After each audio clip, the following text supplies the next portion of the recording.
This is my review of We'll Always Have Tom Paris, the second season episode of Star Trek Lower Decks. When the Cerritos welcomes Lieutenant Paris for a guest visit, Boimler goes to increasingly desperate lengths to meet his idol. Elsewhere, Mariner and Tendi are sent on a mission to retrieve a personal heirloom, while a rattled Rutherford becomes obsessed with uncovering the truth behind Shax's unexpected return. We'll Always Have Tom Paris delivers pretty much what you'd expect from an episode of Lower Decks. It's another frantically paced episode stuffed with references that does a pretty good job giving its characters plenty to do in a series of sitcom-style storylines. This is Lower Decks 101, pretty routine stuff, but if you're a fan of the series, there's a lot here that you'll probably love. True to form, the episode manically juggles 3 different plots. The main storyline, which sees the return of Robert Duncan McNeill as Voyager's Tom Paris,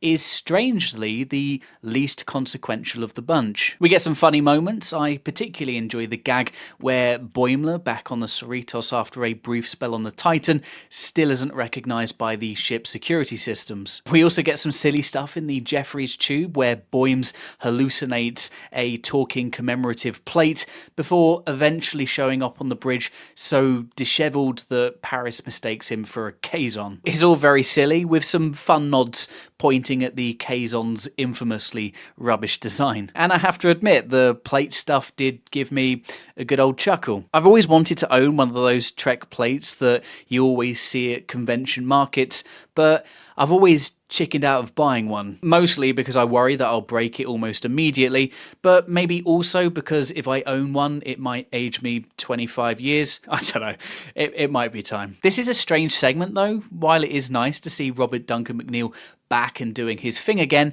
his appearance does feel a little forced into place here. Other than tackling Boimler at the end, he doesn't really get much to do, and the whole storyline feels more like an excuse for a joke about a plate than something of actual substance. The real meat of the episode comes in the B-plot with Tendi and Mariner, who end up bonding while on a mission to retrieve what we ultimately find out is essentially a Cation sex toy. Lower Decks is cool. This is pretty much your typical alien planet romp, complete with reference humour, sight gags, and Easter eggs. We get a high-pressure game of Domjot with some Nausicans, which is a fun homage to TNG's Tapestry, and a lot of hijinks involving the Orion Crime Syndicate, which evoke memories of episodes of DS9 and Enterprise. But at the heart of all this is Tendi and Mariner's growing camaraderie. Up to this point, we hadn't seen many, if any, instances of these two paired together,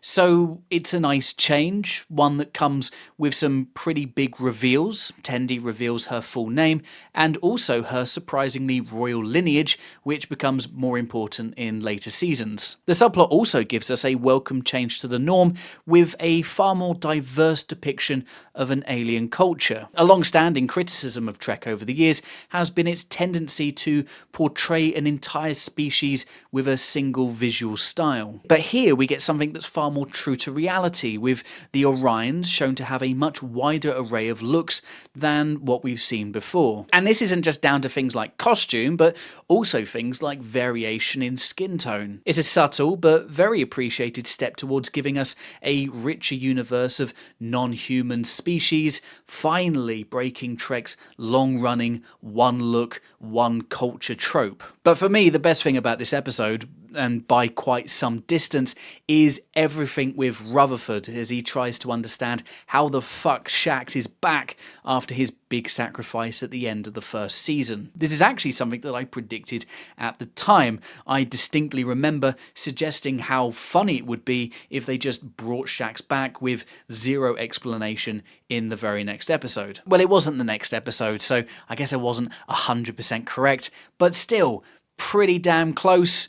And yes, I do feel pretty smug. I love all of this. Rutherford's complete and very understandable confusion over Shax's sudden reappearance, increasingly desperate to understand how his mentor has managed to come back from the dead. It also kind of serves as a fun bit of meta commentary on Trek's long history of miraculous resurrections. And some of the resurrection theories here make for some of the episode's funniest moments. Was it the Nexus? Was it a transporter clone? Could it even be Borg nanites, a hilarious reference not only to Voyager's Mortal Coil, but also, of course, the infamously insane Shatnerverse novels. Eventually, Rutherford learns the truth, but interestingly, we, the viewer, are cut out of this reveal, and that's something that only enhances the comedy further. Not only is this clearly some sort of dark Starfleet secret, but this also smartly reinforces the show's premise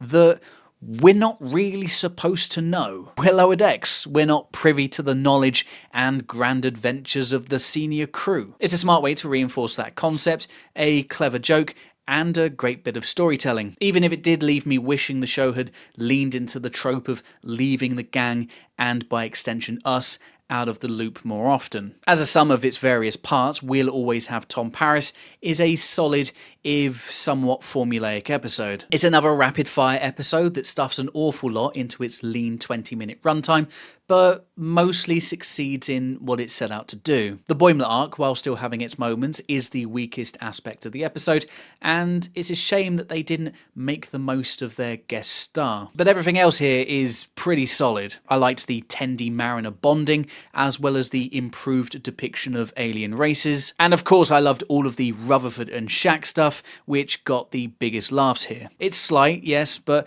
it's also a lot of fun, and that's actually probably the best way to sum up this episode, and for that reason I'm giving We'll Always Have Tom Paris a 6 out of 10. It's closer to a 7 than a 5. But what did you think of this episode?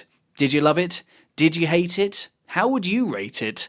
Let me know in the comments below. Thanks for watching, subscribe for more Star Trek reviews, and until next time, live long and prosper.